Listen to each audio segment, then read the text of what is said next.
A very pleasant morning to you. Welcome now to our platforms. That's nrpmediaja.com, nrpmediaja on Facebook and YouTube. And of course, we are happy to have you listening now to our station. It's Friday, January 2026, 2024. I am Leon Nash with the NRP Break of Day Newscast. Here are the headlines. There was an uptick in the use of its contactless clearance process at customs during the December busy season. Former Member of Parliament Joylan Silvera remains in police custody this morning until an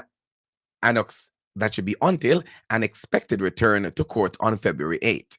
Attorney at law disappointed with some social media comments made by Jamaicans regarding the Joylan Silvera case. 17-year-old teen among 5 charged in St. Catherine gun bust. And in sport, Jamaica drawn in Group E as the 2026 CONCACAF World Cup qualifier draws commence. The news today is brought to you courtesy of NRP Radio, reaching you where you are. There are no boundaries, no limitations whatsoever. Ladies and gentlemen, here it is. NRP Media and Radio. The most listened to radio show on the planet. Even the other stations are tuned in too. Reaching you where you are. No boundaries, no limitations.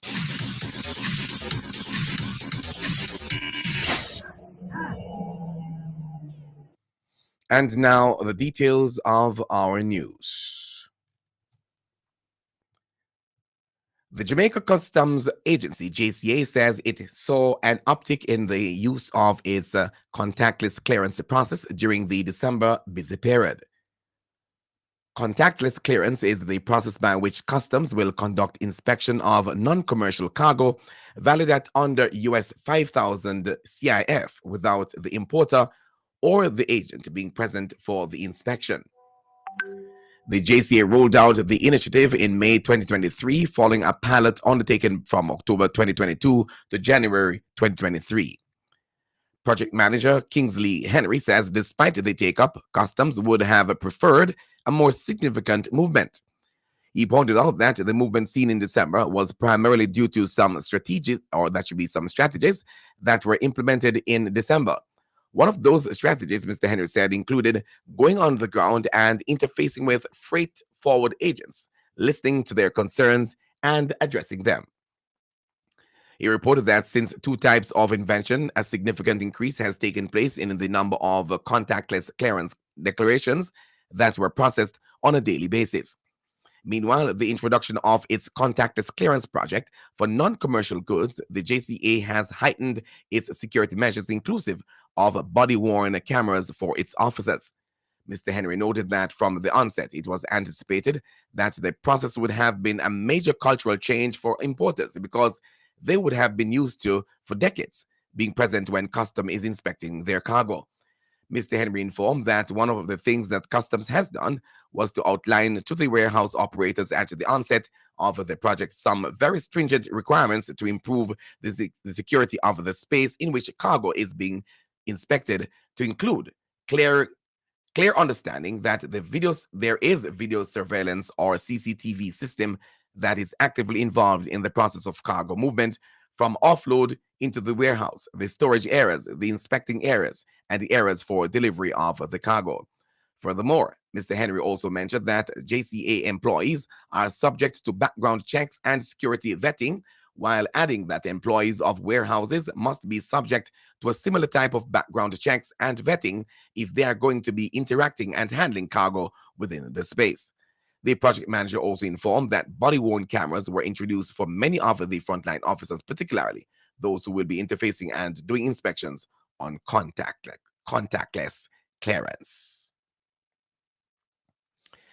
In other news, the Bureau of Standards Jamaica BSJ is inviting more micro, small, and medium-sized enterprises in the manufacturing, agriculture, and service sectors to register for its National Quality Awards NQA program. Now in its 20th year, the NQA is Jamaica's first quality systems based awards program implemented to recognize and reward local companies that have demonstrated the application of standards and quality systems in both the production of goods and the delivery of a service. Programs Coordinator and Senior Standards Development Officer at the BSJ, Cecilia Johnson Rowe, who was speaking in an interview with JS News, says applications are now open for the program and will close on March 31, 2024.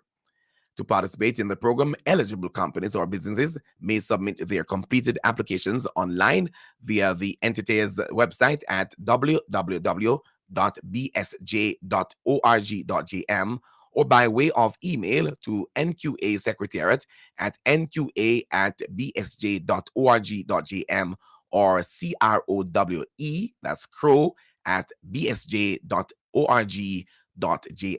The program coordinator noted that printed applications are also accepted and may be submitted to the BSJ head office located at 6 Winchester Avenue, that should be 6 Winchester Road, Kingston 10, or any of the regional offices located in Ocherias, Mandeville, Montego Bay, and Savannah Lamar. Detailing the eligibility criteria, Mrs. Johnson Rose said that companies must have a valid tax compliance certificate and be registered with the Companies Office of Jamaica and the BSJ National Compliance Regulatory Authority. Former Member of Parliament Joylan Silvero, who is charged with the death of his wife Melissa, is expected back in court on February 8. He appeared in the Home Circuit Court in downtown Kingston yesterday to answer to the charges. The 52-year-old People's National Party former politician is being represented by attorneys Peter Champagny and Patrice Riley. He was charged last week with murder following weeks of investigations into the high-profile homicide case. It was initially reported that Melissa Silvera died in her sleep at her Stonehill St. Andrew home on November 10. However, the police upgraded their probe to one of murder after the post-mortem revealed that her body had at least 3 bullet fragments, and Mr. Silvera could still face other charges. In a statement last week, a Deputy Commissioner of Police in charge of the crime portfolio, Fitzbailey, indicated that investigations into the killing of Mrs. Silvera are far from over, as there are other charges that will be laid against Mr. Silvera.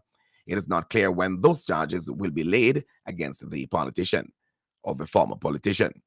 Yesterday, when the case was called up for mention, the media and family members from viewing the proceedings. Meanwhile, attorney at law Peter Champagny says he is disappointed with some comments which have been made on social media about the case. According to him, some of these comments may compromise the case, as persons have gone far as proffering judgment on his client in a case which is just into its preliminary stage. But I would caution, and that may be an exercise in futility, because there are many persons who have sought to try and convict already. And that's unfortunate, and I will not go beyond that. And just to say that the file is incomplete, and there's a particular document that we need to inspect to determine the way forward in the way of an application for bail for Mr. Silvero. Beyond that, myself and Ms. Patrice Riley, who represent Mr. Silvero, would not want to comment and go into the details and intricacies of the matter. And Mr. Champagne added that despite one's constitutional right of freedom of speech, each person should appreciate that their views can affect other persons who are connected to the case. Again, I think it's important that irrespective of your views, there are young children involved, and it is a very, very, very difficult time for these 3 children. I think that's being euphemistic. And I am asking the public, I'm pleading, maybe again an exercise in futility, but to exercise some level of restraint, not barring anyone from their constitutional right of freedom of expression and so on. But the life and the role of a defense lawyer is to provide defense. Everybody, every person, every citizen has a right to an attorney. And once we are in receipt of full disclosure then we'll be able to determine how we treat this matter going forward. That was Attorney at Law Peter Champagne. Lawmen assigned to the Divisional Intelligence Unit in collaboration with officers from the St. Mary Police Division have recaptured the fourth inmate who escaped from the Orcabessa Police lockup on Thursday, December 21 last year. The escapee has been identified as 25-year-old Jamala Vernon, a construction worker of Boscwell St. Mary, who was detained for robbery and who was handed over to the St. Anne's Bay Police by a relative on Thursday, January 25. The Jamaica Constabulary Force hereby applauds, it says that they applaud the efforts of family members and residents who have assisted in the peaceful recapture of these escapees. The third escapee was 26-year-old LaShawn Davison, otherwise called Yang, a laborer of Jackson Rivers in St. Mary. Davison, who was charged with shooting with intent, was recaptured on Tuesday, January 23 in Lawrence Tavern in St. Andrew. Reports on the Port Murray Police are that about 6 p.m., a team conducted an intelligence-led operation in the area. Covert infiltration led to Davison being accosted and taken into custody. He was transported to St. Mary, where additional charges of malicious destruction of property and escaping custody were laid. ACP Calvin Allen, head of the Area 2 Police Division, says this cooperation from the public is a testament to the community's commitment to justice and public safety. He says that the JCF continues its efforts to apprehend the remaining escapees and urge anyone with information to come forward. Those currently remaining at large, include 22-year-old Philip Williams of Belfield St. Mary, who was charged with shooting with intent, 21-year-old Nolanda Atkinson of Pimento Walk of St. Anne and Boscwell St. Mary, who was charged with robbery, and 28-year-old Gavin Hurd of Stonehill St. Andrew and Enfield in St. Mary, who was charged with murder. ACP Allen reminds the public that it's an offense to harbor fugitives, and the police will remain relentless in their efforts to apprehend the other person. Also assures the public that all information will be treated confidentially and will be thoroughly investigated to ensure that all escapees are recaptured to maintain public safety. A 17-year-old boy was charged with 4 of his co-conspirators following an operation on the Old Harbour Main Road in St. Catherine on Sunday, January 21. Reports from the St. Catherine South Police are that about 1 a.m., the 5 accused have gang affiliations were traveling along the main road in a Toyota Probox motor car when the vehicle was intercepted by the police. A search of the vehicle yielded 1 Taurus pistol with a magazine containing 15 9mm rounds, 1 Taurus pistol with a magazine affixed containing 11 9mm rounds, 1 9mm pistol, 9mm pistol with a magazine containing 8 9mm rounds of ammunition. 33-year-old Sheena Price, a businesswoman of New Harbour Village, Old Harbour, St. Catherine. 27-year-old Kemar Bent, a fisherman of Old Harbour, or that should be Old Market, Old Harbour Bay, St. Catherine. And 3 teenage boys were charged with possession of a prohibited weapon, unauthorized possession of ammunition, and being part of a criminal organization. Their court dates are being arranged. The St. Andrew South Police have listed several individuals or persons of interest in relation to several major crimes, including murders and shootings across the St. Andrew South Division. These persons are asked to report to the Hunts Bay Criminal Investigation Branch by 6 p.m. today. They are Rushane Brissett, otherwise called Sulu, Kadeem Grosser, Quayne Byfield, otherwise called Trey, a man only known as Jahim, a man only known as Lele, and Hunchi Boy, a man only known as Breda Breda. The St. Andrew South Police are reassuring the public that all information shared will be handled with the utmost confidentiality. Anyone with information that can assist with this investigation is asked to contact Crime Stop at 311, the NIB tip line 811, or the nearest police station.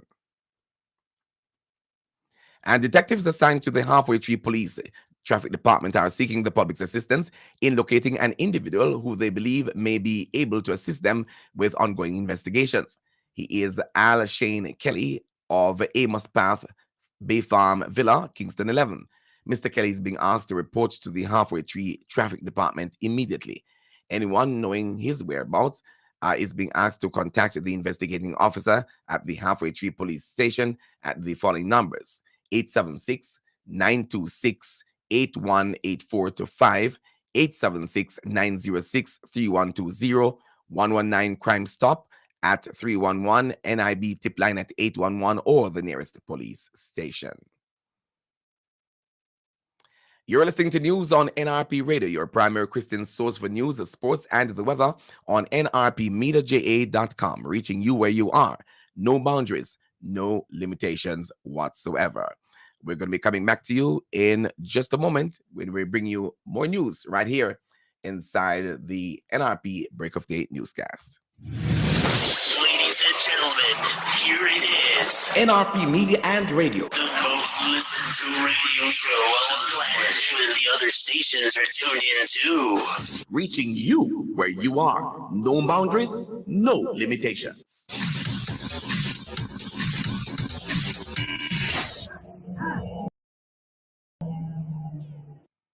At this time, let's give you some sporting information brought to you by Hepburn's Glass. They are located at 13 Chisholm Avenue in Kingston, Jamaica.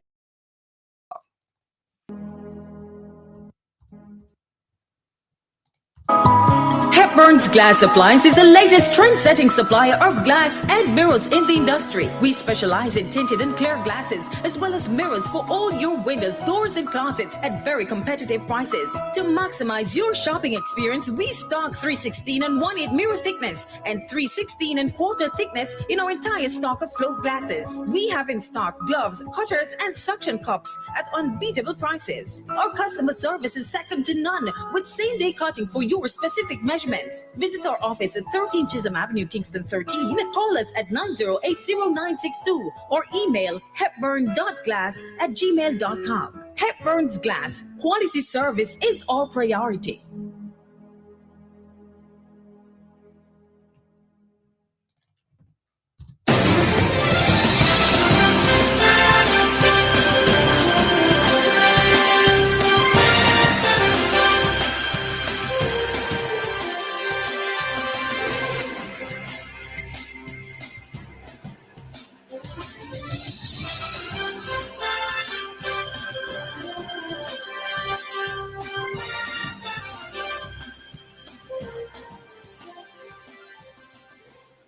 And welcome now to our sports stories. We kick off on football. Jamaica has been drawn in Group E alongside Guatemala, Dominican Republic, Dominica, British Virgin Islands, or U.S. Virgin Islands. The 2026 CONCACAF World Cup qualifiers draw commences. Jamaica will now know if it's USVI or British Virgin Islands after the first round of the qualifiers in March. In this second round, the top two teams from each group advances to the third round. The second round of, if it's a Swiss format, so Jamaica will play 2 matches at home and 2 away. But Jamaica will not play the same opponent home and away in the second round. And with the World Cup out, that should be with the word out regarding the qualifying draws, assistant coach of the Reggae Boys, Meron Gordon, gives us a reaction. You know, everybody's constantly building. I think this draw, you know, people might see it and say, hey, Jamaica should run away with this. But if you look at how people develop in their football in their country, you know, look at Dominican Republic, what they did with U20s the last time around against us. And, you know, they're constantly building. They're constantly looking players from Spain that have heritage that can play for them. You know, so we can't take anything for granted. We just need to, you know, do our part of the job. You know, start out our campaign as positive as we can. You know, when you look at Dominica, you know, they have players playing in the lower league in England. So people are constantly building their program and the profile of their program. So we just need to go out there in June, you know, whenever the date posts, and start off our campaign as positive as possible, you know, win that game and just build our campaign going into 2026 from there. That was assistant coach of the Reggae Boys, Meron Gordon.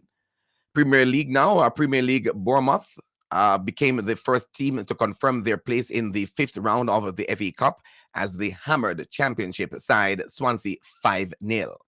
Bournemouth needed just 40 minutes to race to 3-0 ahead through goals from Lloyd Kelly, Alex Scott, and Luis Sinisterra.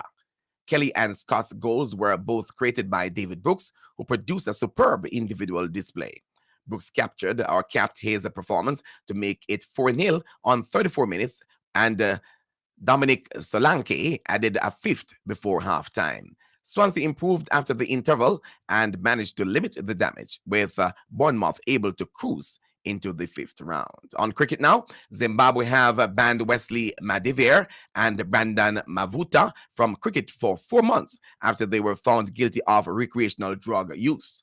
The pair will not miss any international as Zimbabwe do not have a match scheduled at this time. Third player, 30-year-old Kevin Kasuza, has also been suspended pending an hearing, having also tested positive for recreational drug. Kasuza last played for Zimbabwe in 2021 and will face a hearing. Madivere and Mavuta, both all-rounders, aged 23 and 26 respectively, were originally suspended pending a hearing in December after their failed test. Madivere has played 2 tests, 36 one-day internationals and 60 T20s, and Mavuta 4 tests, 12 ODIs, and 10 T20 internationals. Both were in the squad for the one-day series against Ireland in December, which Zimbabwe lost 2-0. As well as their bans, they have also been fined half of their salaries for the next 3 months. That's sports in our NRP Break of Day newscast, brought to you by Hepburn's Glass, located at 13 Chisholm Avenue in Kingston, Jamaica.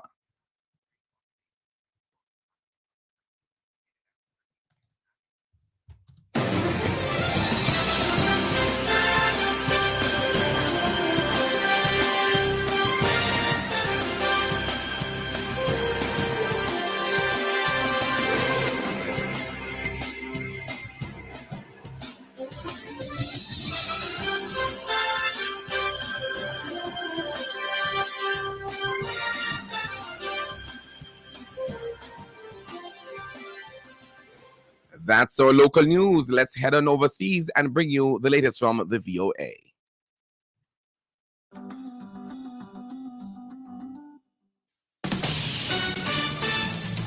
This is VOA News. I'm Michael Brown. The fighting between Israeli forces and Hamas has displaced thousands of residents in southern Gaza. We get more in the story from the AP's Norman Hall. Gaza's health ministry says Israeli fire struck a crowd of people waiting for humanitarian aid at a roundabout in Gaza City on Thursday, killing at least 20 and wounding 150. The Israeli military says it was looking into the reports. The toll from a strike the day before on a crowded shelter in Gaza rose to 12, with over 75 wounded. This woman, who gave birth days ago and can't locate her relatives, says she was present. A senior United Nations refugee official does not blame Israel, but says Israel is the only party to the conflict that has tanks. Thousands of people have rushed further south in recent days to escape the violence. I'm Norman Hall. That's the latest NRP international news, courtesy of the VOA there for you. And now, let's take you on over to bring you the latest from the National Meteorological Service of Jamaica with the latest weather report and forecast coming to you right here on this station, NRP Media and Radio.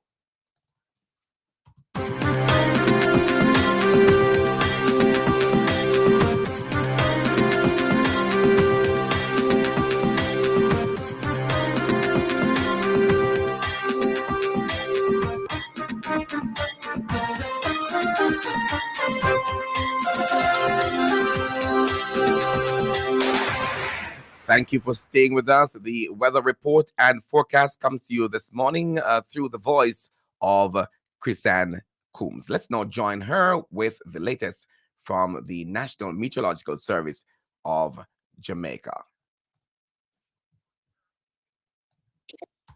Good morning.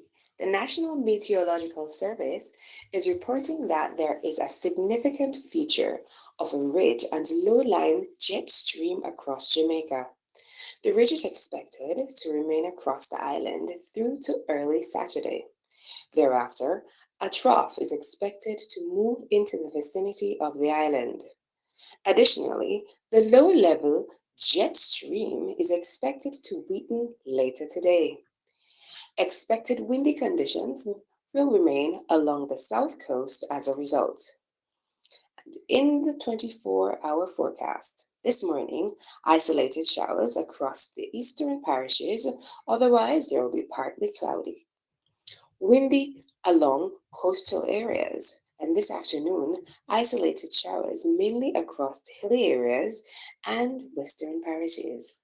Partly cloudy will remain elsewhere.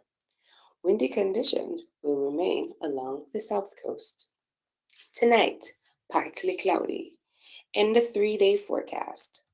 Starting tomorrow, Saturday, Sunday, and Monday, mainly will be sunny in the morning and partly cloudy in the afternoon. Other current regional weather features: a stationary front across the Gulf Coast of Mexico. Maximum temperature expected for Kingston today, 31 degrees Celsius. Maximum temperature expected for Montego Bay today, 30 degrees Celsius. I am Chrisanne Blake Coombs, and this has been the NRP Weather Report and Forecast. Join us through the day for more updates. Thank you very much, Ms. Coons, for the latest weather report and forecast right here inside the NRP Break of Day Newscast. We are at that point now. We're going to be just bringing you the to the close of our newscast with the headlines once again.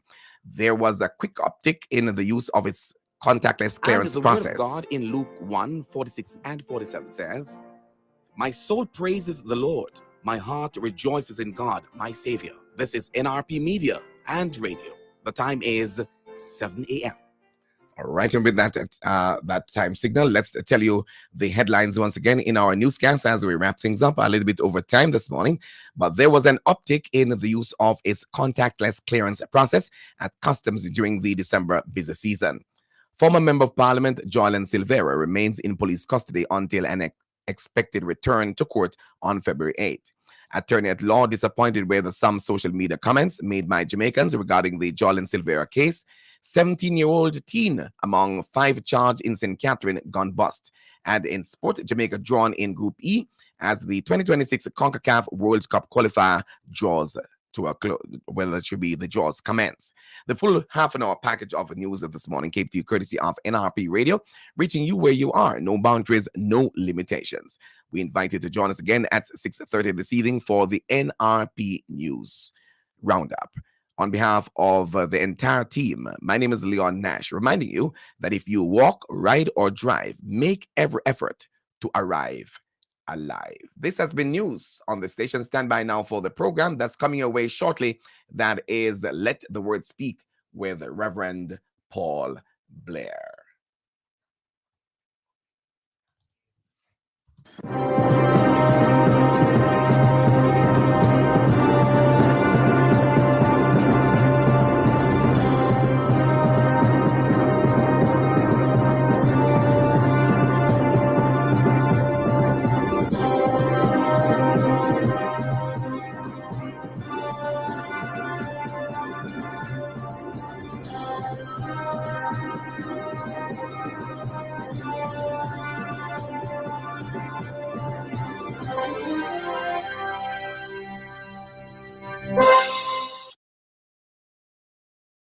Keep it locked right here on this station. We are going to be handing you now over to the program Let the Word Speak with Reverend Paul Blair. That's coming up right here on this station right after we pause for a cause.